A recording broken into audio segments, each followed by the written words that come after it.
शिक्षा मंत्री धर्मेंद्र प्रधान जी moral responsibility लेते हुए इस्तीफा दिए कि गलत हाथों में ये चीज़ें नहीं चली जाए जो मूवमेंट है। तो ये फुल प्रूफ एग्जाम आगे होगा, बड़े मार्जिन से एनडीए जीतेगी। बिहार में जो इनिशिएटिव काम शुरू किया है एनडीए सरकार ने और केंद्र का सपोर्ट है, तो कोई भी ये मौका चूकना नहीं चाहेगा। नमस्कार, मेरा नाम आलोक है। आप लाइव स्टीज देख रहे हैं। बांकीपुर उपचुनाव में आखिर क्या होगा, एनडीए की जीत कैसे होगी, ये सवाल है, क्योंकि एनडीए के लिए प्रतिष्ठा की बात है। नितिन नवीन जो कि बीजेपी के राष्ट्रीय अध्यक्ष हैं, फिलहाल पटना में हैं। आज मन की बात कार्यक्रम को सुनेंगे, जो प्रधानमंत्री का हर महीने मन की बात कार्यक्रम होता है, रेडियो पर आप सुनते होंगे।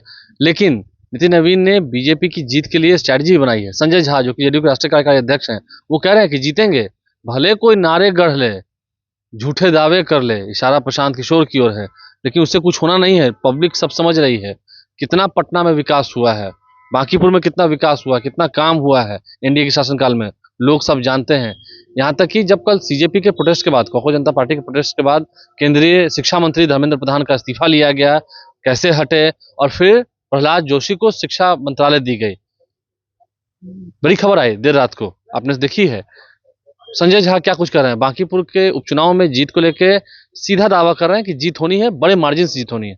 प्रहलाद जोशी नए शिक्षा मंत्री बनाए गए सर। देखिए, ऐसा है कि प्रधानमंत्री जी डायरेक्ट कम्युनिकेट किए हैं, आप लोग खुद देखा है, युवाओं से, और कैबिनेट से बिल पास करके जो पेपर लीक से इशू जो बिल आया है कि 10 करोड़ रुपया और 10 साल का सजा होगा, एक स्ट्रिजेंट लॉ जो हार्शेस्ट पनिशमेंट मिल सके जो इस काम में रहता है, और जो भी इसमें रिफॉर्म करना है वो सरकार इसमें करने के लिए तैयार है। मेरे ख्याल से सरकार बहुत संवेदनशीलता से सारे इशू को एड्रेस की है, और प्रधानमंत्री जी डायरेक्ट फ्रंट से सारे चीज़ों को देखते हुए कम्युनिकेट कर रहे हैं। पेपर लीक फुल नहीं हो, फुल प्रूफ एग्जाम हो, उस डायरेक्शन में सारा इनिशिएटिव लिया गया है। और हम सब के लिए, एनडीए में भी और पूरा देश और खास करके युवाओं के लिए, ये चीज था, पेपर लीक कोई इस साल हुआ है ये नहीं है। आप सब जानते हैं कि जो विपक्ष के नेता घूम रहे हैं, अगर उसका डेटा निकाला जाए तो उनके सरकार में, उनके राज्यों में सैकड़ों पेपर लीक हुए। हमको नहीं लगता आज तक कभी उस इशू को एड्रेस करने का भी कोशिश की, और अब प्रधानमंत्री जी खुद इस चीज को एड्रेस कर रहे हैं। या शिक्षा मंत्री धर्मेंद्र प्रधान जी मोरल रिस्पॉन्सिबिलिटी लेते हुए इस्तीफा दिए कि गलत हाथों में ये चीजें नहीं चली जाए जो मूवमेंट है। मुझे पक्का लगता है कि अब जो इनिशिएटिव लिया गया है, तो ये फुल प्रूफ एग्जाम आगे होगा, और देश के युवाओं के लिए एनडीए सरकार जो इनिशिएटिव बिल के माध्यम से हो या अन्य सारा इनिशिएटिव ले रही है, और अगले बार से नीट का एग्जाम भी फुल प्रूफ हो, उसका सारा प्रयास कर रही है।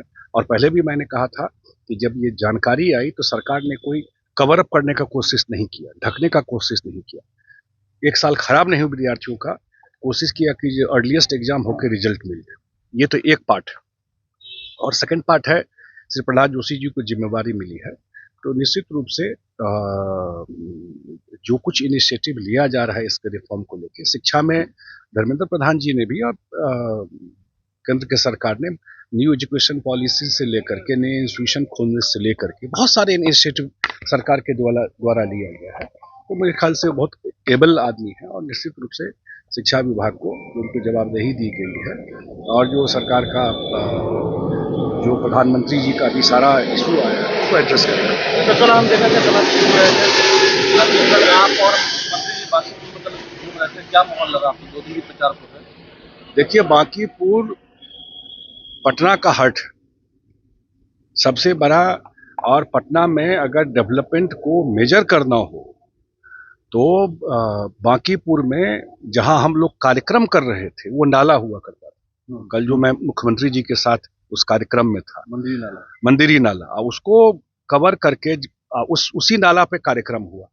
अब वो कल ये सुने कि वहां से जोड़ करके अब वो गंगा जो मेरीन ड्राइव से उसको जोड़ दिया जाएगा।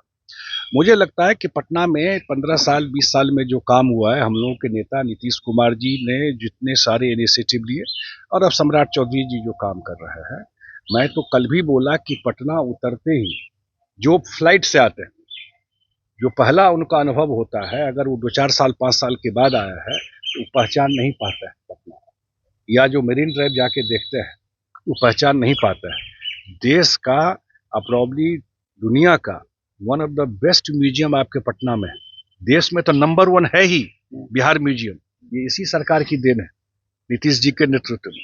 तो बहुत सारा काम हुआ है और पटना के जो नागरिक हैं सबसे प्रबुद्ध नागरिक हैं। अब जो फीडबैक आ रहा है, और वहीं के विधायक रहे नितिन नवीन जी, जो आज बीजेपी के राष्ट्रीय अध्यक्ष बन के गए, इसीलिए हो रहा है। तो बड़े मार्जिन से एनडीए जीतेगी।